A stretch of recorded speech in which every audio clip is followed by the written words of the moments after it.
Alright, everyone. Now, let me go into the store so we can effectively buy all those beautiful packs. Here we go. Let's go for the packs. And good for us, we already have the option to buy 90 packs. That should net us 9 golden packs with this. Let's go.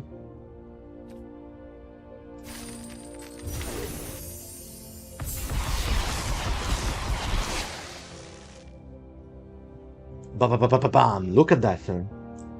And we also get 2 copies of Herald Zorn, our first Final Fantasy card from this set, featuring a super cute Moogle. But I think this comes from Final Fantasy XIV. This looks like Mog from Final Fantasy IX. I recognize her because of the yellow pom-pom on the head. Next, we're gonna get another 10 cards. And let's go with the 40 remaining packs.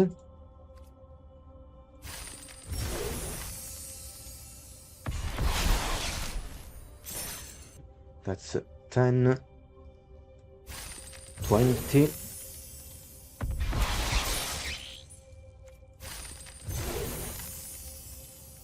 and 30, and 40.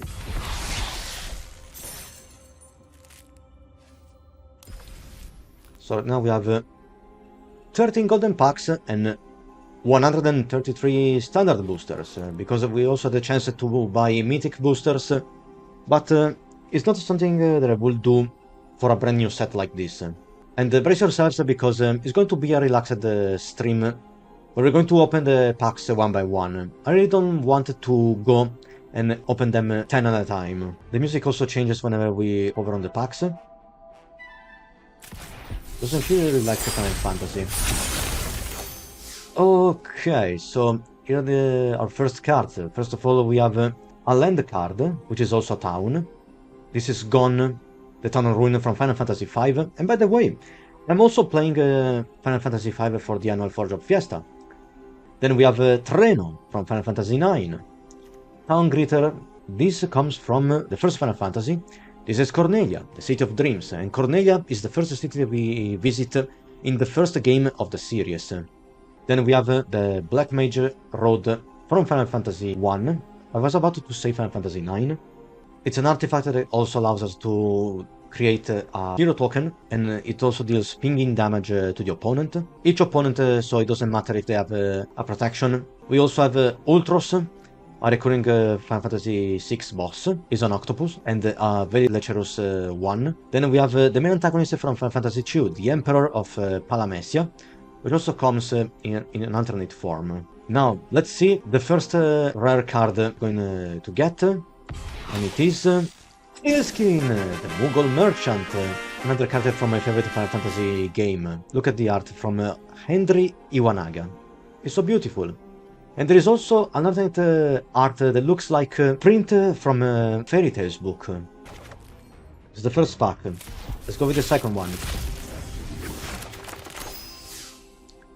Okay, we have Poison the Waters. This is an iconic moment from Final Fantasy VI, when Kefka, the main antagonist, poisons the water supply of the Kingdom of Doma. We have Lightning, one of the main protagonists from Final Fantasy XIII, unleashing some thunder magic. Then we have Veloporit Scout from Final Fantasy XIV, another Final Fantasy XIV card, the White Aura Sight, Aerith Rescue Mission from Final Fantasy VII. We have the Red Mage's Rapier. This is also coming from Final Fantasy I. We also have a side quest, Plant the Mark from Final Fantasy XII. Alright. It rewards us with Yasmat, the ultimate mark. Our next rare is Dion, Bahamut's Dominant from Final Fantasy XVI. Let's see next. What do we have?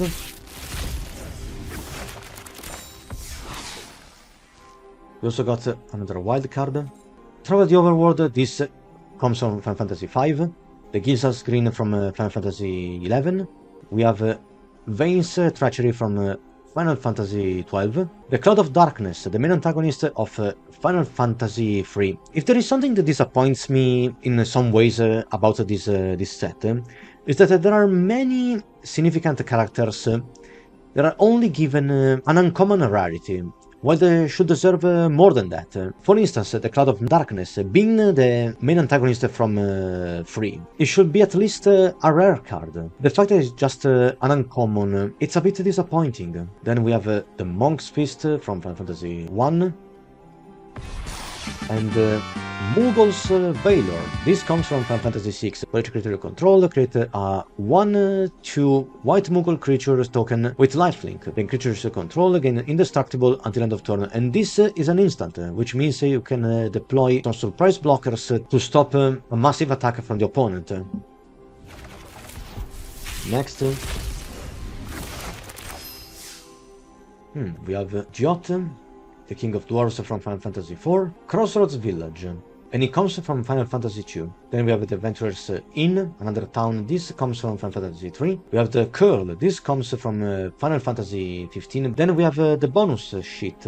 Now these are alternate art with some more Final Fantasy flavor from already existing cards.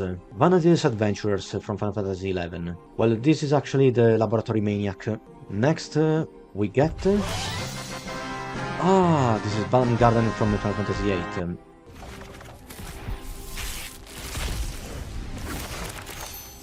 Next we have the side quest card collection.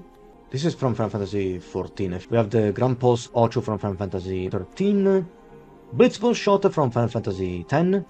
Underland, this also comes from Final Fantasy X. Guado Salam, the Farplane Gateway. The Adventurer's Airship from Final Fantasy I. And this is another card from Final Fantasy IX. This is the defining moment of the game, and it really irritates me that it's only a common instant.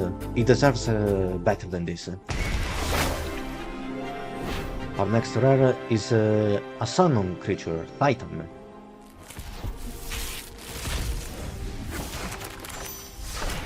Alright, next we have Quizzes Trip, the Resident Blue Mage from Final Fantasy VIII. We also have the Light of Judgment from Final Fantasy VI.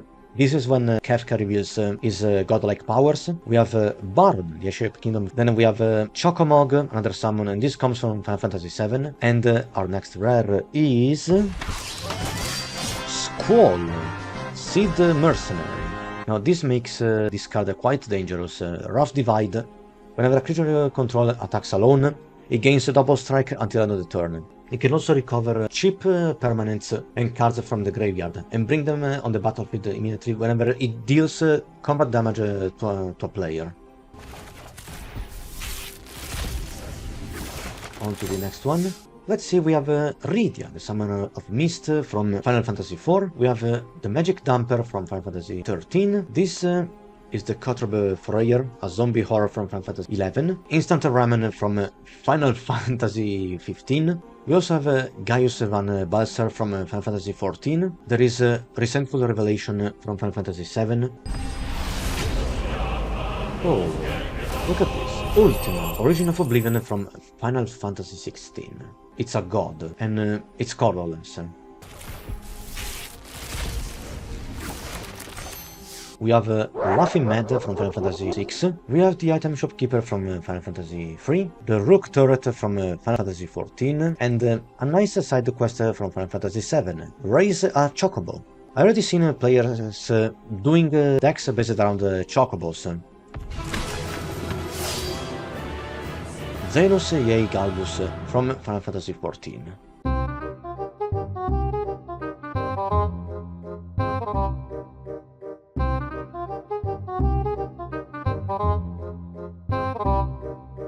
Okay, we're back online. Please, please, please. Yes! Yes! It worked! Our backpacks are all back. Let me go back on this.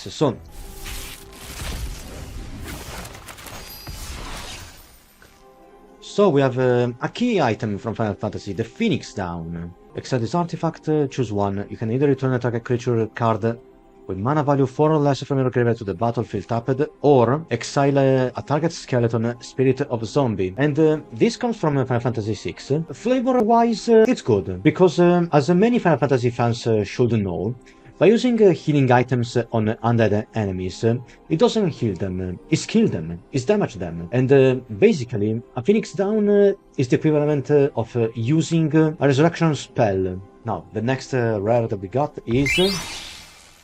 just a rare wild card. We can count this as whatever rare card that we want. Next. Oh, let's see, we have the world map. This comes from Final Fantasy I, a land tutor. It can also work for any kind of land card, if we pay the second ability. The Scorpion Sentinel from Final Fantasy VII, Tifa's Limit Break, also from Final Fantasy VII. Then we have another card from Final Fantasy II, Commune with Beavers, Guys Speak Beaver. And then we have Retrieve the Esper from Final Fantasy VI. Our next rare is Vincent Valentine, which can also transform into the Gallian Beast. Okay, next we have Ilmeg Fixie from Final Fantasy XIV, the Magic Pot from Final Fantasy V. We have Cloudbound Moogle from Final Fantasy XIV, Precious Wandering from Final Fantasy XI. We have Van, Aspiring Sky Pirate. Again, this is another alternate Final Fantasy inspired flavor for an already existing card. And then we have Shambling Seas from Final Fantasy XIII. Our next rare is the Masamune. We got the sword. Now let's see if we can also find his rightful owner. Okay, what's next? The Tomberry. Ah, there's a nasty little trippy guy. With his Chef's Knife's passive ability, it has a first strike and death touch, which means that every attack is going to be always lethal and destroy defending creatures when blocked, as long as they don't have a first strike as well. The downside, to compensate for the power level of this card, is that it's going to enter with a stun counter on it. We have the Slash of Light, Haste Magic, Final Fantasy VII, and Stuck in Summoner's Sanctum from Final Fantasy X. Our next rare is Gilgamesh, Master at Arms, one of the most iconic and recurring characters in the Final Fantasy franchise. Next, what do we have? It's another creature from Final Fantasy V, the Gaily Cat. Then we have Realms Sketching from Final Fantasy VI. Then we have Syncopate, featuring Seymour Guado from Final Fantasy X. Then we have a recurring Final Fantasy monster, the Sahagin. This comes from Final Fantasy XIV. Then we have the Lunatic Pandora from Final Fantasy VIII. Oh, we got our second Ultima.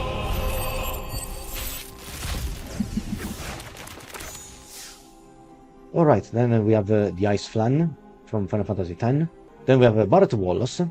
Again, this is another iconic Final Fantasy character, and it's just an uncommon. We have Clash of the Icons from Final Fantasy XVI, Fat Chocobo from Final Fantasy VII, look at the chonkiness. And then we have Newfound Adventure. Now this is a Final Fantasy rendition of Farsic, another land tutor.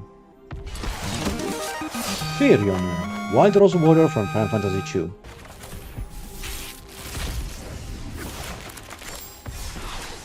Let's see, we have Rinoa Ertilli, one of the main characters from Final Fantasy VIII, and when she enters the battlefield, she can summon her pet dog, Angelo. And there is Angelo Cannon. Whenever Rinoa Ertilli attacks, another target creature you control gets +1/+1 until the end of turn for each creature you control. That's quite a cannonball. Alright. Like, she literally uses her dog as a cannonball. Next we also got Rabanastre from Final Fantasy XII, Royal City. And then we have another summon, Shiva. This is from Final Fantasy X. Our next rare is a second Dion. Let's see. Okay. We also got Sephiroth's Intervention. Destroy target creature and you gain 2 life. Let's also see if we can find Sephiroth. Then we have Dreams of Laguna from Final Fantasy VIII. Then we have Ambrosia Whiteheart. It's another Chocobo. We also have the Final Fantasy version of Deadly Dispute. In this case, it's adapted as Baron Rivalry from Final Fantasy IV. Then we have Judge Magister Gabrant from Final Fantasy XII, one of the main antagonists of the game. And our next rare is Jecht, the Reluctant Guardian, another important character from Final Fantasy X, which also comes with a particularly powerful alternate form.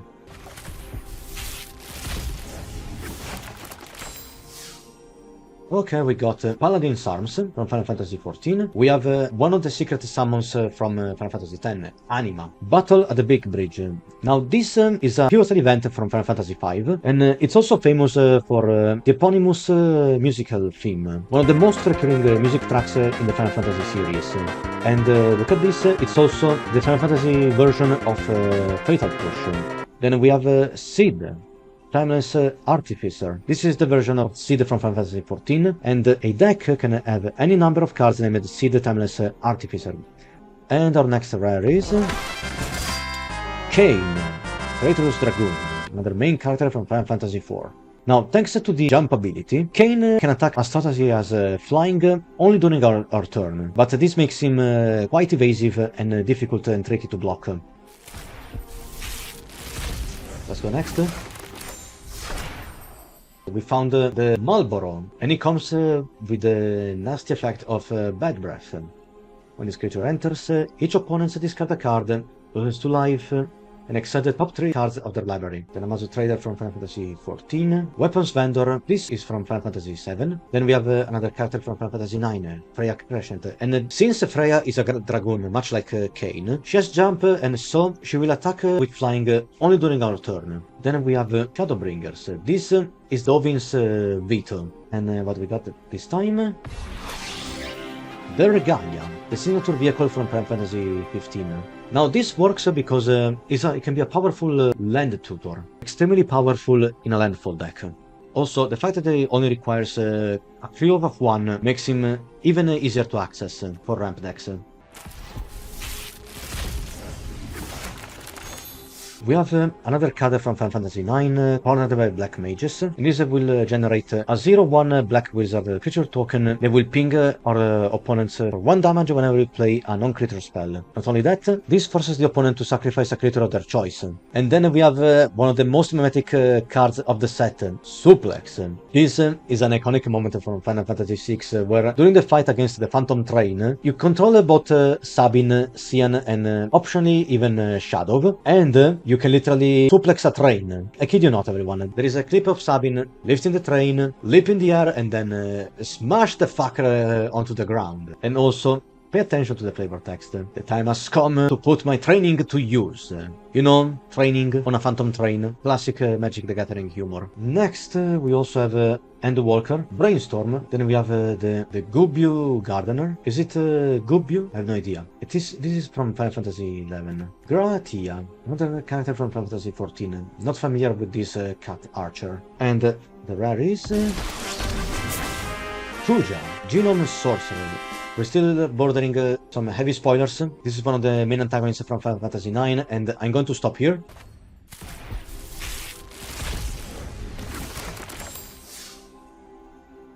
Okay, our new cards are the Hill Gigas. It features Trample, Haste, and Mountain Cycling. We also found Insomnia, Crown City from Final Fantasy XV. We have Rides the Shoepuff from Final Fantasy X. Rides the Shoepuff? It's an enchantment that works with landfall, so it can be particularly powerful with Chocobos, and we're about to unveil our first mythic. Let's see, and it is... Oh, it's a mythic wildcard. All of our expectations crushed just like that.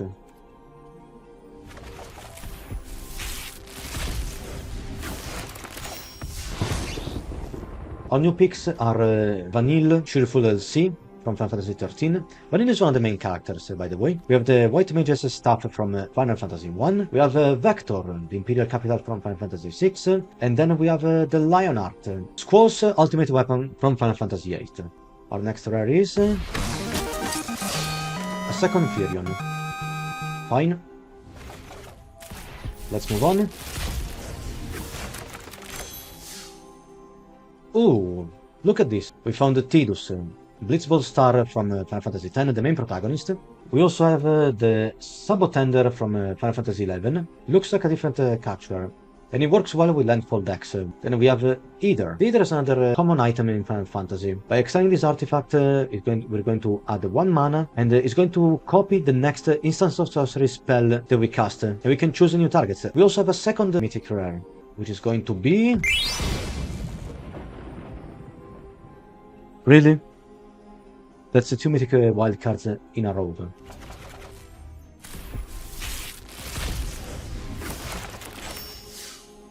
Okay, we have Emissian Elder from Final Fantasy IV. It's another pinging wizard. Then we have Ignis Sentia from Final Fantasy XV. Our next rare is... Hope Eshtan, another main character from Final Fantasy XIII. And this can be quite powerful in meal decks. Meal and life gain decks.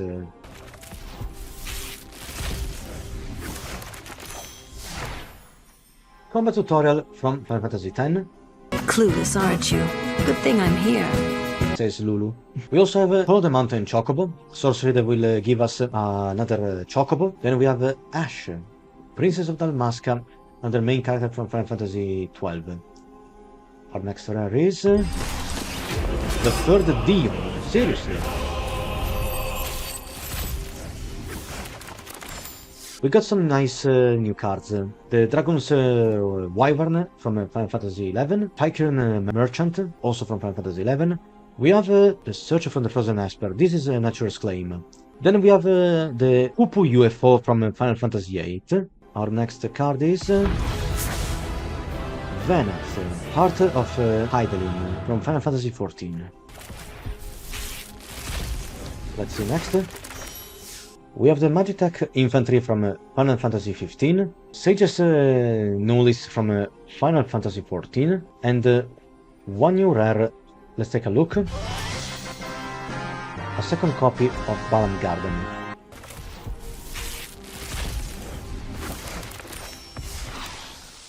Alright, we got the Crystals Chosen from Final Fantasy III. Create 4 colorless hero creature tokens. Then put a +1/+1 counter on each creature you control. This could be good in token decks. The only problem is that it's quite a costly sorcery for 7 mana. Might be useful as a finisher in limited decks. Our next pick is the Wandering Minstrel from Final Fantasy XIV. A human bard, and this can be particularly useful in ramp decks because the lands that we control will come into the battlefield untapped, so no more tap lands as long as this creature is on play.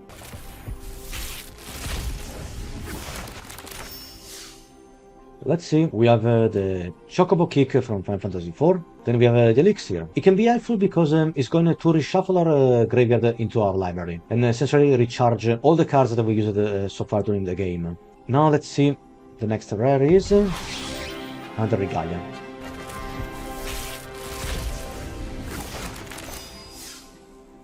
Opera Love Song.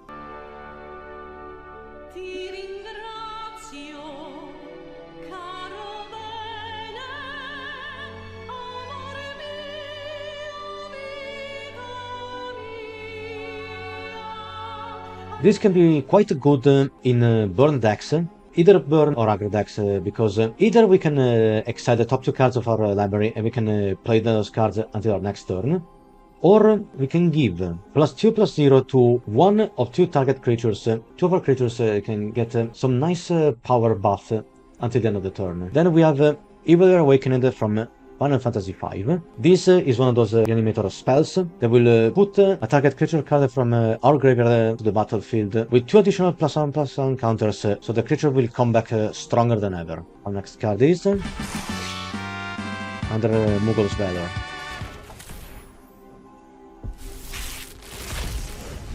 We'll keep going, everyone.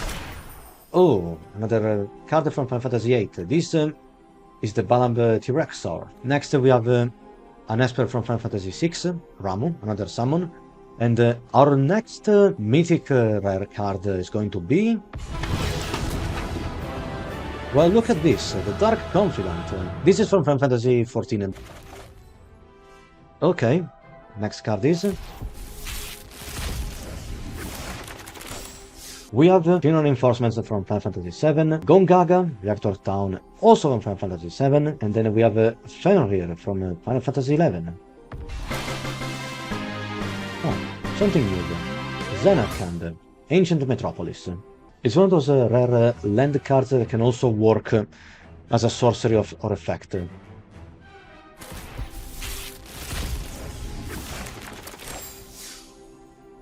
Okay, next we have Ice Magic, another tiered spell. We have the Relentless X-ATM-092 from Final Fantasy VIII. We have the Guardian Force Ifrit from Final Fantasy VIII as well. And then we have Renan Rude from Final Fantasy VII. What do we have next? Tella, the Great Sage, another main character from Final Fantasy IV. Good because not only can create hero tokens, and depending on the amount of mana that we spend on the spells that we cast, we can either draw 2 cards, or if we're going to spend 8 mana, 8 or more mana, we can sacrifice Tella and deal the same amount of damage to the card's mana value. If 8 or more mana was spent to cast that spell, we're going to sacrifice Tella, and it's going to deal that much damage to each opponent. This also really fit very well the flavor of the card, and Tella's story and character development in Final Fantasy IV.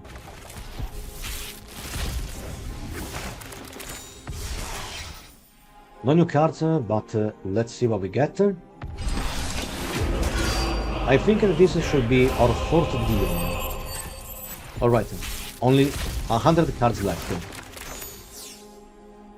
Okay, we've got Peremptor Gentum from Final Fantasy XV, and what we have here is Zodiark, the Umbral God from Final Fantasy XIV.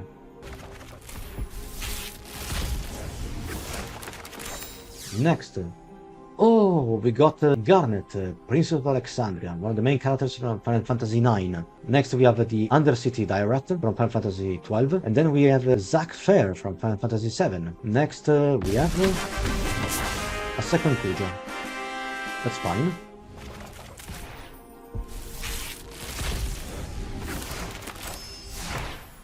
The Capital City. This is from Final Fantasy XVI. Our next card is Seraph Faron, an important supporting character from Final Fantasy XIII. Quite useful if we're playing a legendary themed deck.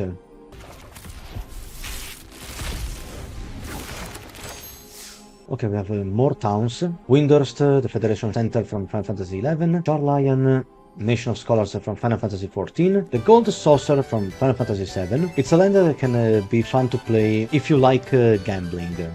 Like paying 2 mana and flip a coin and tapping the Gold Saucer. You're gonna flip a coin, and if you win the flip, you're going to create a treasure token. Otherwise, you can simply use the treasure tokens or sacrifice any 2 artifacts to generate some card advantage. Then we have the Circle of Power from Final Fantasy XIV. It gives us a card advantage. It also creates a pinging Black Wizard creature token. And the wizard you control get +1/+0 and gain lifelink until the end of turn.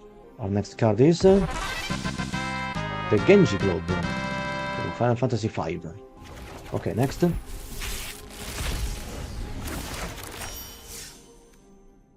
Auror's Inspiration. This is a card from Final Fantasy X. Now is the time to choose. Now is the time to shape your stories. Your fate is in your hands. Then we have the main antagonist from Final Fantasy V, Exdeath, Void Warlock. It has some interesting interactions with the Dredge deck. The only downside is that it's particularly frail with just toughness of 3. It can potentially deal lots of damage thanks to the trample mechanic, but it's going to require a few tricks to stay alive, because for instance it can die from suplex, it can die from nowhere to run, it can die from any removal that can deal 3 damage or reduce power and toughness by -3, and of course it can be destroyed by standard black removals. Our next card is the Fire Crystal. Let's see if we can find all the 4 crystals during this unpacking.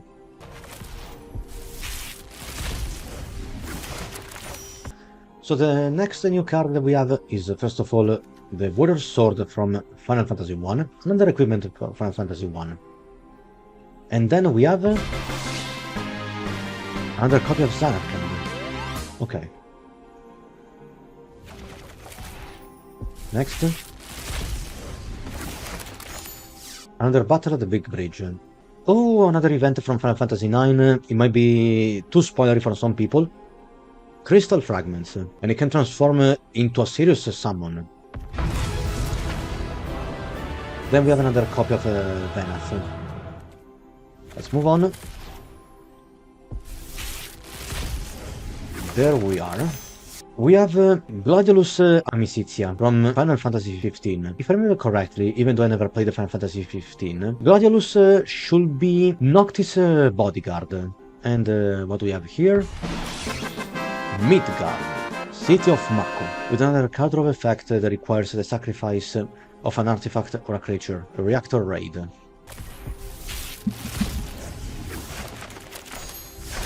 Let's see, next we have the Demon Wall from Final Fantasy XIV. That's too bad, we just have a rare wildcard.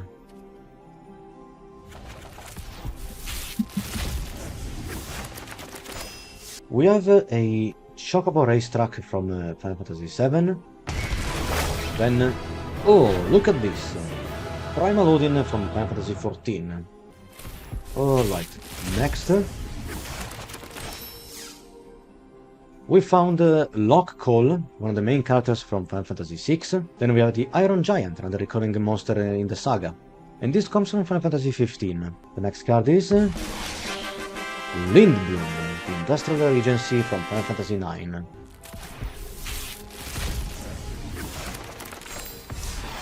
Alright, we unlocked Vincent's Limit Break. Then we have the Final Days from Final Fantasy XIV. This can be something in token decks, with lots of creatures. Our next card is Joshua, Phoenix Dominant. Next.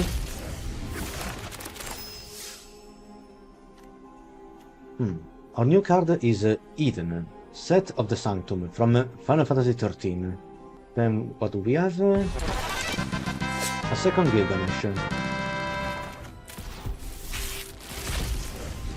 Let's see now. Oh well, we found Quina, Fu Gourmet, another character from Final Fantasy IX, one of the main characters. This can be a help in token decks. Airship Crash, another Final Fantasy IX card. This feels like a slightly better version of Naturalize, except it also includes flying creatures. Our next card is the Guardian Force Cerberus from Final Fantasy VIII. Particularly powerful because during the second and third chapter of this saga, we can copy any instant or sorcery spell that we're going to cast this turn. For double, we're going to copy it once.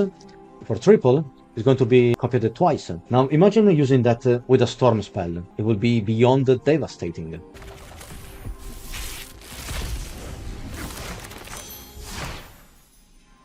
Ah, look at this.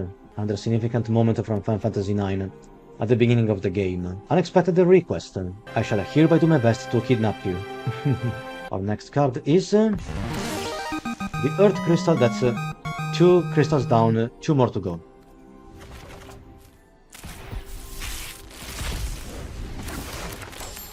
A new card, but we have a mythic rare. Let's see what it is.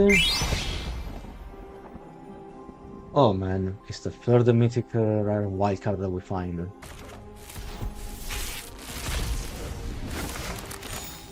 New cards, let's see. Triple Triad, the signature minigame from Final Fantasy VIII. And it is quite crazy, you know?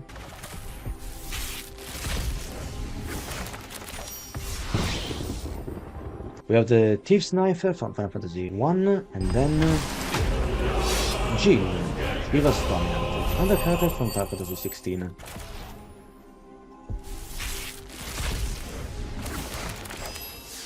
We have a Gigantoad from Final Fantasy XV, the Blitzball from Final Fantasy X, Queen Brain from Final Fantasy IX. Next we have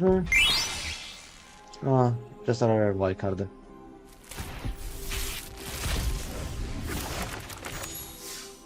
Let's see. The newest card that we got is Fate of the Sun Christ from Final Fantasy XII. And next we have Jidur, the aristocratic capital from Final Fantasy VI.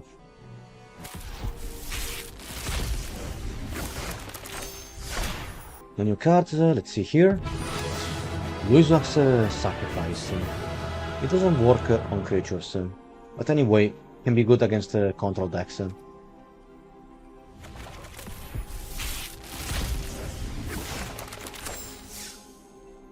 The Dwarven Castle Guard from Final Fantasy IV.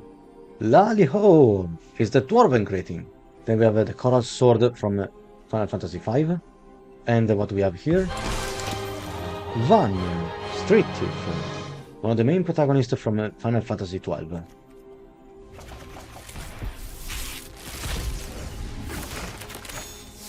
Okay, so first of all we got Adalbert Steiner, another main character from Final Fantasy IX, and let me say, it is a crime that he is only an uncommon card. Then we have another Final Fantasized card, Twin the Fangbearer. We also have Sansa's Chocobo.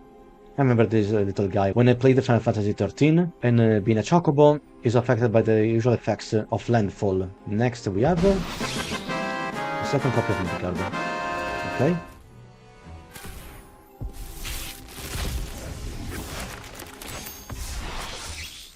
We found Zidane, Tantalus Thief, the main protagonist of Final Fantasy IX, and they committed another crime because this is another important character that has been reduced to just an uncommon card. We also have another mythic rare card, let's see. Gogo, the Master of Mimicry. Now this is a playable bonus character from Final Fantasy VI, but he also appears as a secret boss in Final Fantasy V. Look at this, no wonder it's a mythic rare. Copy target activate or trigger ability you control X times. You may choose new targets for the copies. This ability can be copied and X can be 0. Could be useful if you can duplicate Planeswalker abilities, for instance, or any other ability that might rain disaster onto the opponent's game plan.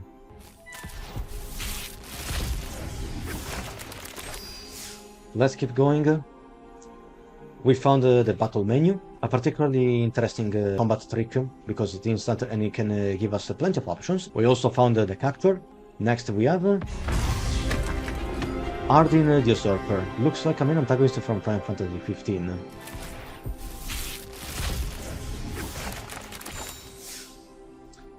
Alright, we found Squall Leonard, who's actually Danifa Capashen Paragon. Oh, nice. We got Tifa Lockhart, one of the main protagonists of Final Fantasy VII.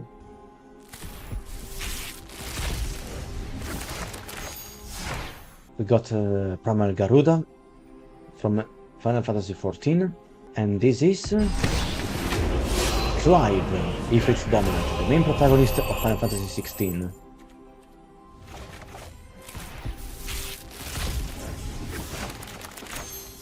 Nothing new, let's see here. Noctis, Prince of Lucis, the main protagonist of Final Fantasy XV.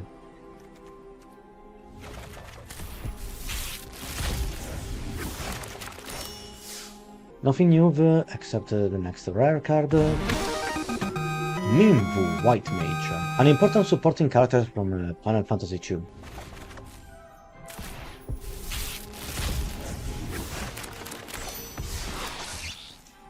Okay, we got Restoration Magic, then we have Stroke of Midnight. Well, this is Memories of Nibelheim, readapted from Stroke of Midnight, a white removal. What do we have here? The third Gilgamesh. Okay, from now on everyone, to save some time, I'm going to open 10 packs at the same time, because otherwise we're going to stay up here all night long. Let's go.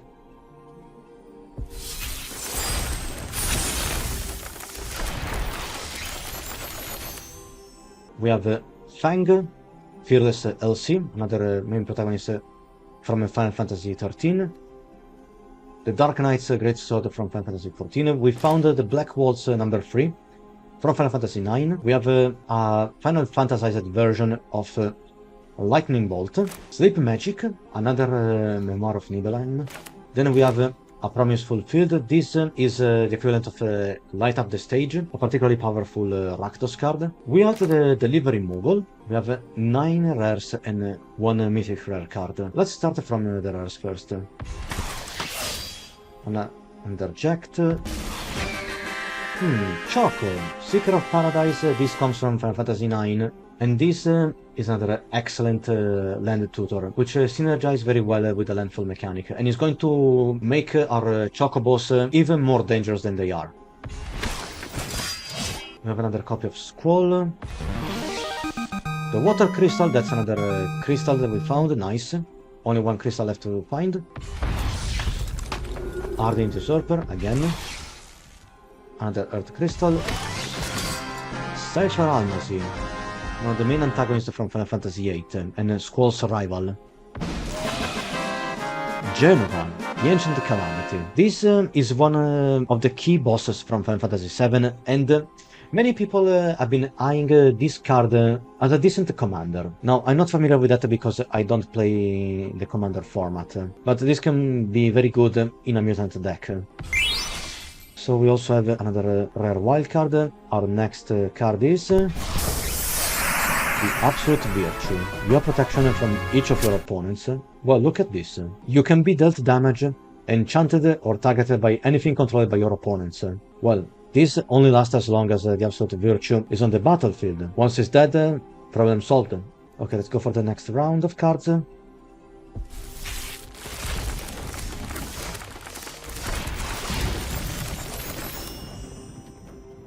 I spotted a few more new cards. We have the Cargo Ship from Final Fantasy IX, the Imperial City of Arcadis from Final Fantasy XII. This is the Wall of Omens, a white artifact.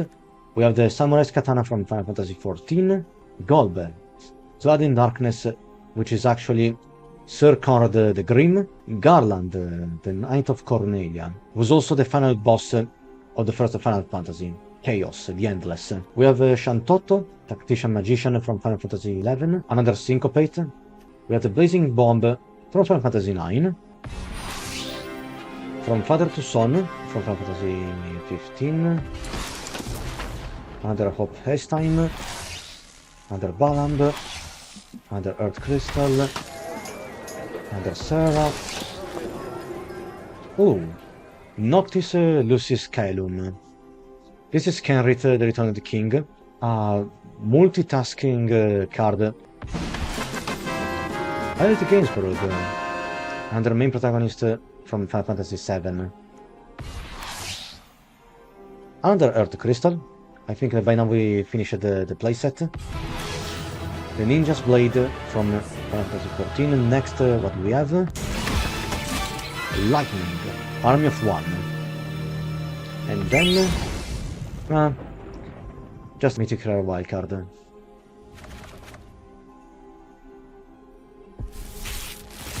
Let's keep going. So we have Reach the Horizon, a land tutor for basic lands and town cards. Omega, Heartless Evolution from Final Fantasy XIV. We have another Golbez, the Magitech Armor from Final Fantasy VI.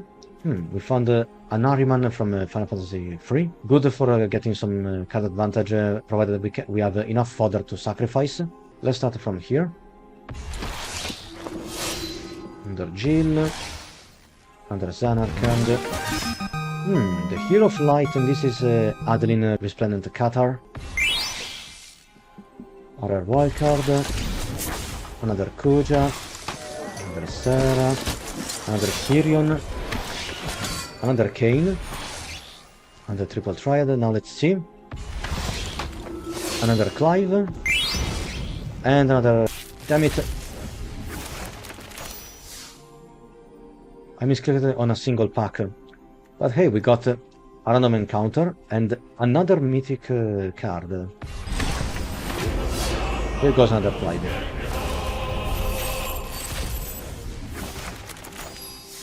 We got the Sandworm from Final Fantasy V, a land destruction card with haste, and the next card is... Sin, Spira's Punishment, one of the main antagonists from Final Fantasy X.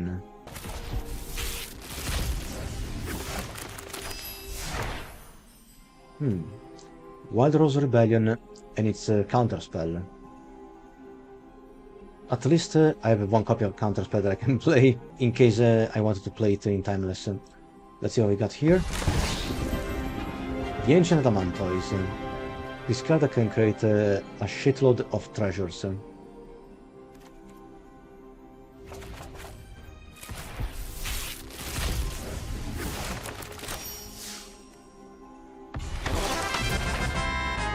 Okay, good. We found Golbez, Crystal Collector, the main antagonist from Final Fantasy IV.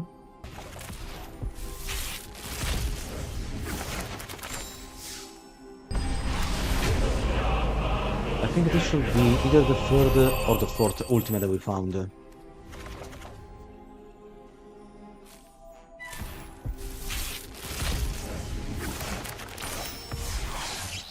Oh, we got a fire magic. What is this? A duplicate? How can this be? Bart Klauser and his Winota, Joiner of Forces. Bart is the main protagonist of Final Fantasy V. Here what we have? Another triple triad.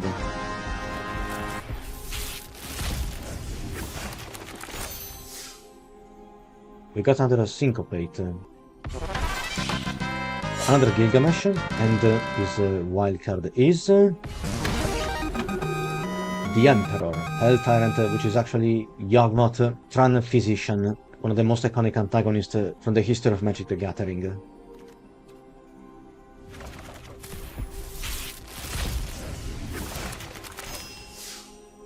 And here we have another Genji Glove.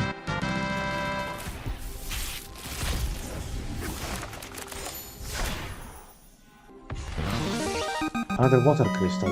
I think we're only missing the wind crystal at this point.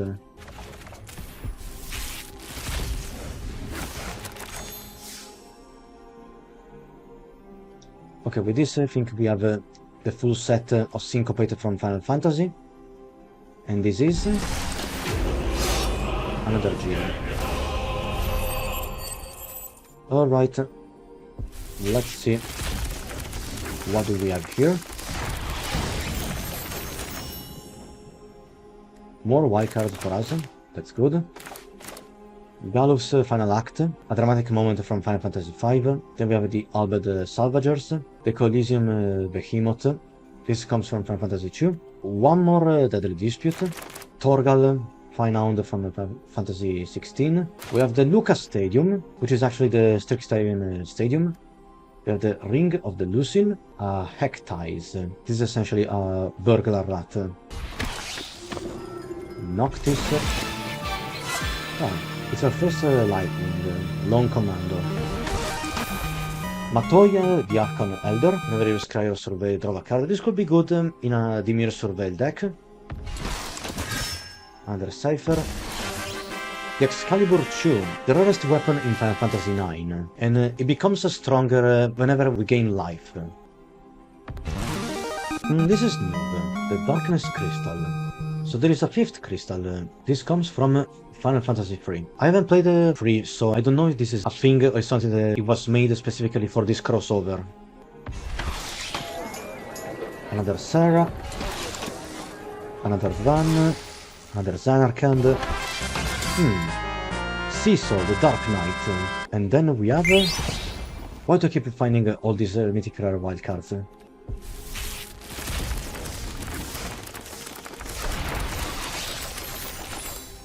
Alright, so this time we have Ridia's Return from Final Fantasy IV, Rufus Shinra from Final Fantasy VII, the Prima Vista. Here's another card from Final Fantasy IX. Nothing new down here apart from Syncopate. We have Memories Returning, more hot points from Final Fantasy VIII, Summoner's Grimoire. Summoner's Grimoire comes from Final Fantasy XIV. Then we have another rare wildcard, another Lindblom, Ultimo. This can be serious. Destroy all artifacts and creatures and end the turn. Too bad it doesn't work on Planeswalkers. Astrologian's Planet Spear from Final Fantasy XIV. another one. The Lunar Whale. This is an important airship from Final Fantasy IV. Why do they always have these small crew requirements? Another Cerberus. Another Squall, and here we have... Kefka Palazzo, actually it's Purphoros, the god of the forge. Here we go with the last 10 packs of the set. Then we can go ahead and open the vault.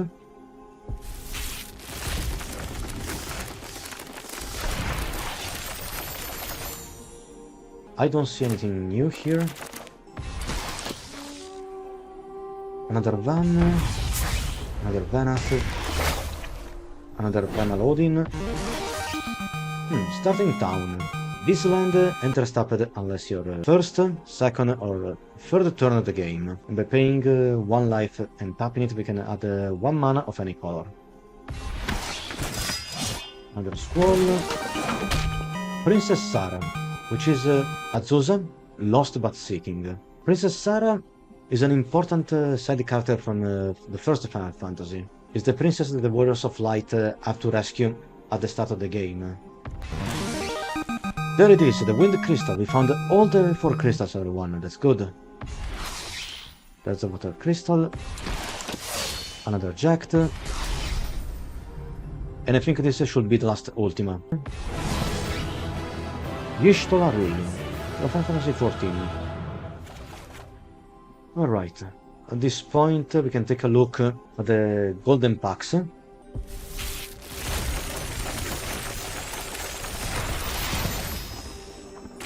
I'm going to reveal all of them.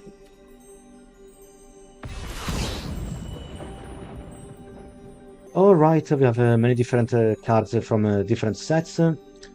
We found the Jumbo Cactuar from Final Fantasy VIII, one of the craziest cards offered by this set. We have 2 Steelskin, we have Aurora Reborn, another Aerith, another Cecil, another Golbez. We have Edgar, King of Figaro. Then we have a double Liliana Resonance, but it's not from the Final Fantasy set. We have the 4th and final Steelskin, another Realm, Aether and Prywan from Final Fantasy XIV. These are all the mythic cards. Okay, the last 3 packs of the stream.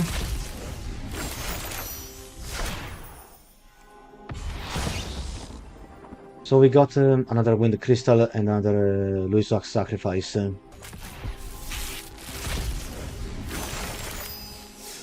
Then here what do we have? Ishgard, the only sea from Final Fantasy XIV, another Lindblom. The mythic rare is Kaito, Cunning Infiltrator from the Foundation set. The last pack, here we go. And open. We got another Van and another Choco. We also got our hands on our first Overlord of the Houndswood. Oh yes, look at all these many new cards. So everyone, we're at the end of the live stream for tonight. I hope you enjoyed this content, and again, I'm sorry about the setback that we suffered halfway through the stream. Through the stream. If you did enjoy this live stream and you want to see more content like this, then please consider following my Twitch channel. As always, you can also find me on Twitter, Mastodon and Blue Sky to stay up to date with my next live stream announcement. And don't forget everyone, you can also join my Discord server at the following link right here. I need to paste it into the chat. Very good. So with this everyone, I wish as always a good night and a good game. I'll see you the next time. Bye everyone.